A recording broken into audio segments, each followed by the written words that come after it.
Number one, if you ever find yourself in a queue anywhere on earth, it is a sign that there's still money to be made. You're still broke. You still have to hustle. Rich people don't stay in a queue. You will hardly ever in your life see a truly rich person on a queue. They always have some special access. Even at the airports, you will not see rich people on the same queue with you. They'll have their separate lounge they can afford easily, and then they do their own onboarding easily, and a whole lot of things. Some of them will not even be at the same airport with you. They'll be at another terminal where the private jets are. Every time you find yourself in a long queue going to get a certain card or buy food or do something, it's a sign that there's still money to be made. Number two, if your teeth is fucked up, your teeth is fucked up, it means you're broke. It means you don't have money for the tooth procedure to fix your permanent white teeth. If you still have holes in your teeth, and it's a reminder that there's still money to be made. And once you smile, people will tell that you are not really rich. No matter what you want to wear on your body, people can tell easily. Number three, arguing in traffic for whatever reason. Let's say somebody nearly hit your car, somebody's crashed your car or something, and you come down and you are exchanging words. It means you're actually powerless. That shouting is the best you can do. A truly rich person will put a phone call through and things will start happening. You know what I'm saying? If they really want to do something.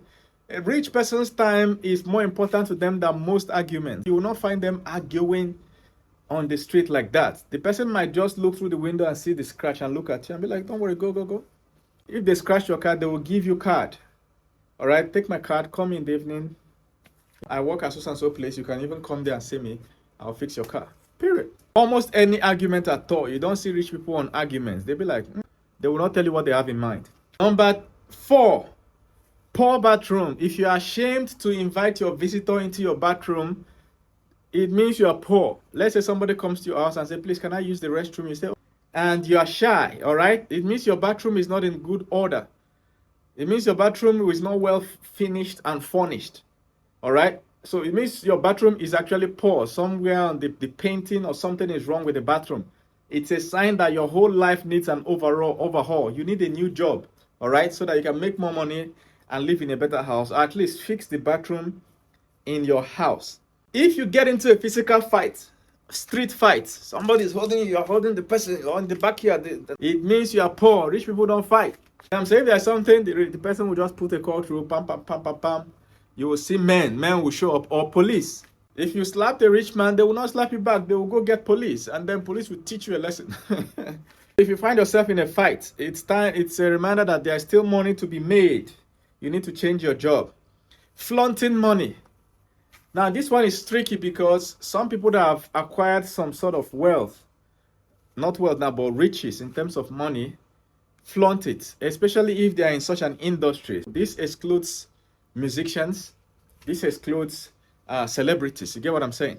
Outside that, if you are nobody and you are flaunting money on social media, you're exposing your life to risk because your neighbor might be in need of that money and they realize you have it. You might be dead that night and they will take your money. It means you don't understand personal security. Then, secondly, you flaunting money, you don't flaunt up, you flaunt down. You don't flaunt money to people better than you. Anywhere you see somebody, no matter who it is, celebrity or no celebrity, anytime you see people flaunting wealth in terms of flaunting cars, a new house, new money, they are flaunting to people they were better than. It's a sign that the bulk of their contact list are poor people. So they are trying to oppress the poor. Come to Africa. We like oppressing each other. You can still buy that same house without posting it on social media. I'm not saying you shouldn't post your house. I'm just saying that most of the money people flaunt on social media is all they have. That cash you are seeing screen is all they have. Trying to intimidate the random fan somewhere that's going to drop a comment. Imagine Dangote carrying walls of cash trying to flaunt it. But if the person is a celebrity, you know that celebrities are acting something. They are acting. So sometimes some of them, their image involves acting or pretending to be rich. Even if they are truly rich, they might be pretending to be that wayward guy that is always flaunting money. Celebrities are out of it. The next one is, if you as a lady, the only way you rate whether you should date a guy or marry a guy is whether he has money or not. It means that you yourself, you are broke. You are coming from a poor family with nobody. All the people in your lineage are poor. That's what it means. Now, I'm not saying you shouldn't marry rich people. In fact, if you have been following my channel, I advise people to marry wealthy.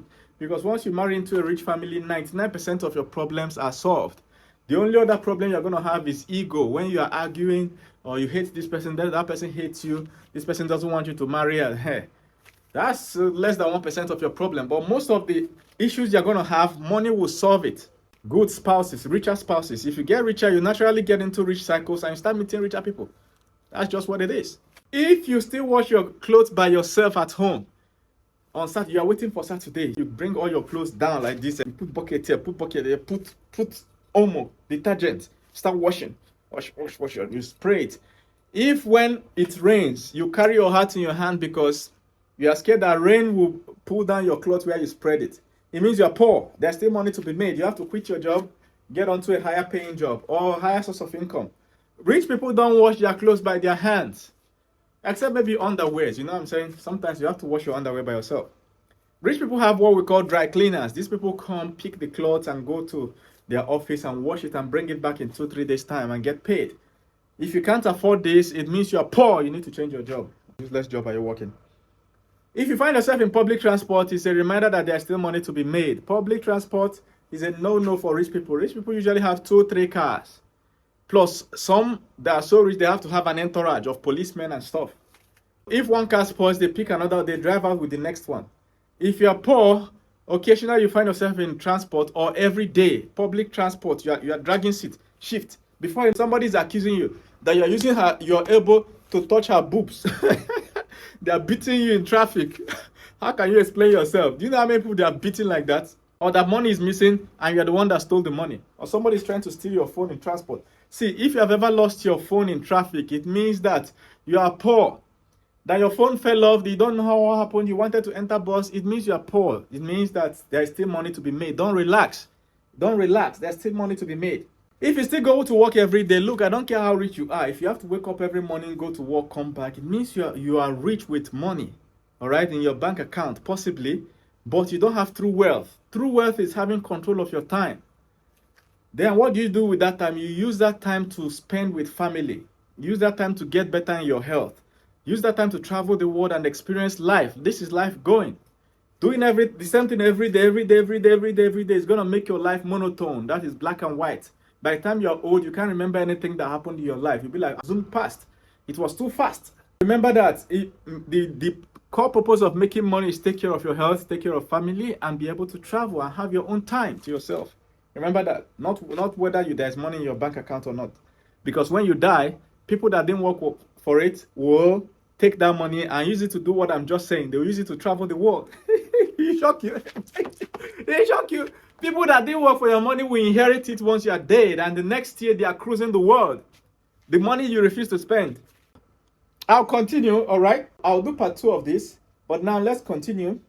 Look, if every time somebody raises a wealth discussion, you shut it down. Like you are in a house discussing and somebody says, how can we make more money? You attack the person immediately. It means you yourself, you are poor. You are poor. You don't even have money to invest. You don't have any concept or idea, and you don't have any plan to get out of that poverty. That kind of discussion helps people get out of poverty, but you don't have any idea of that. You don't want that at all. That's why you're suppressing that argument. You rather discuss about celebrities. The next one, the next reason or next behavior or character that if you spot it in your life, it means you are poor, that there's still money to be made, is if you gossip. You know everything about all the neighbors. This one has 12 children. This one has 2 children. This one is dating this one. This one in the beginning of the street is the girlfriend of that one. That one is working at that place. All these people, it means you are poor. You have time to store rubbish. It's rubbish that fool your brain. You're just like a bungalow, nothing upstairs. If you are truly rich, that kind of information is not what should concern you. In fact, if somebody is telling you that kind of thing, you will quickly shut down the discussion. No, I don't want it. What should be going on in your mind is more wealth, how to make the society better, how to explore more of your talent, how to make sure that the solution you have already is reaching more people. The next one is if you are scared of school fees, then every time the new term is coming or a new semester is coming, your children will ask you for school fees and you're scared, your heart is beating. It's a sign of poverty. It means that the money they are paying you at work is not enough. It's not taking care of your need. You need to get a better job. Start looking for a job now. When you find a better job and you complete the interview, quit the old one and go to the new one so that the money will be enough. Or maybe your money is enough, but you're overspending. The house you're living in is too costly. There is nothing wrong with not renewing your rent. Move to a smaller house somewhere in another city so that you can calm down. Or you move closer to where you're working so that the money you spend on transport will reduce. Look for where to make the biggest cut. All right? So school fees shouldn't be scaring you. It's a thing of joy to pay your children's school fees. It's one of the things you'll be proud of when you're old. I paid your school fees. You're talking to your father like that? Do you know I paid your school fees for 30 years? You get what I'm saying? It shouldn't be scaring you. If it's scaring you, you are gradually dying because it's making your heart beat. When you are getting old, at some point, your body cannot bear that heartbeat. It will burst an artery in your brain and you have stroke. You don't know. What do you think is causing stroke to all these older people? The same worry they used to have when they are young. Now their body can't take it again. If your wig is smelly, especially as a lady, your hair is smelling, it means you are poor. Or the wig is old, it means you don't have enough money to change the wig. That's what it means. I'm not the one that made the rule. It means you don't have enough wig. Matter of fact, if you're going for a first date or an interview or an important meeting, as a lady, make sure you get your best wig. As a woman, you should have a wig you don't wear at all. Brand new wig, you don't wear it, except on special occasions. Because once you're pulling up with that wig and it's shiny and it's neatly cut, you will see that the way people treat you will be different because they know that this hair is expensive. If she can afford an expensive hair, that means she's from a rich or respectable background. Maybe we should respect her more. But if you are showing up and your wig is like this, undergrowth everywhere, it looks 30 years old. People can immediately guess your bank account just by looking at your hair. So make sure you fix your hair. The next one is if you don't have a suit at all. If I can go to your wardrobe now and look through and there's no suit, neat, nice suit, it means you are not wealthy. I can guess your bank account is less than 100,000 naira. That's what it means. And then I can also tell you something. You don't have any plan to escape. If you have been my fan on this channel, and you would have known that in the beginning of this year, I told people that if you are following me, you must go and buy a brand new suit. Go and buy whether you're a man or woman, go to the market, price a good suit. If you don't have the money, save for it and buy it. After buying a suit, the next thing you should buy is a laptop. A suit, when you meet people with suit, it changes the perception. You will get deals that you are not expecting, and you wear your suit as often as possible, especially to brand new meetings. First date, as a young man, first date with a lady, be on suit. Don't tell her you wore the suit for the occasion. Just tell her you're coming from somewhere, so you brush in for the date. There's a way you show up clean. The whole concept of the discussion will change. Make sure your suit is nice and clean. Don't buy cheap nonsense suit.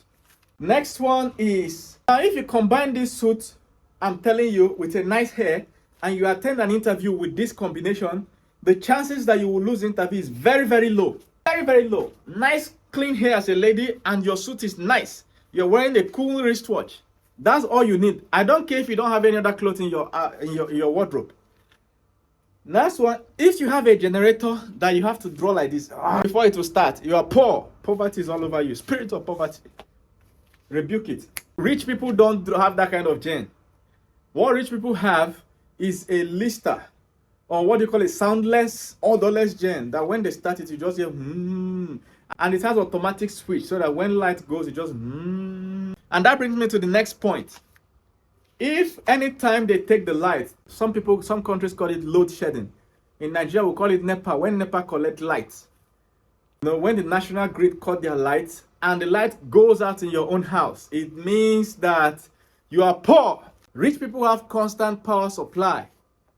They have things like inverter batteries that handle light. So once the electricity goes out, it switches, the way it happens in the banks. Sometimes they have these generators that will automatically start itself once light goes. If light is going in your house, you don't have light. We've not had light since yesterday. We're waiting for light. I did not iron my clothes because there's no light. Poverty. Repent. Repent and get rich. If anytime you have a relationship dispute with your boyfriend or girlfriend, you rush online on social media to post it, you are poor. It means that you don't value your public image. Your public image is rubbish to you. You don't value it. You go online and start posting your private issues with the lady or with the guy. Post it there. This lady did me this lady. You are trying to shame the guy in public. It means you yourself, you are shameless. Somebody will say celebrities do it. The reason they do it, it is bringing views to them. Anything in the life of a celebrity is bringing views to them. Some of them will even jump on issues of other people. But you're not a celebrity. You're going to post your boyfriend did this, he dated 2 girls out of there, or my girlfriend did this and that. You're posting it online. You don't care about your future, because someday, tomorrow, you might go for a job interview somewhere and they will type your name on Google. They will see where your boyfriend snatched your wig and you are snatching this, and you people nobody cares who was wrong or right. You will just say that we are sorry, we can't invite you for the next stage of the interview. We've already chosen who we want. If you have issues with your partner, settle it with your partner. If you can't settle it, involve people that know you physically. Don't come and disturb us on the internet. The next one is pricing things under 1,000 naira. That's the equivalent of $1. If you get to the market and they tell you that this thing costs 1,000 naira or $1 and you are pricing it, it means you have a financial problem. You have your time is not worth that.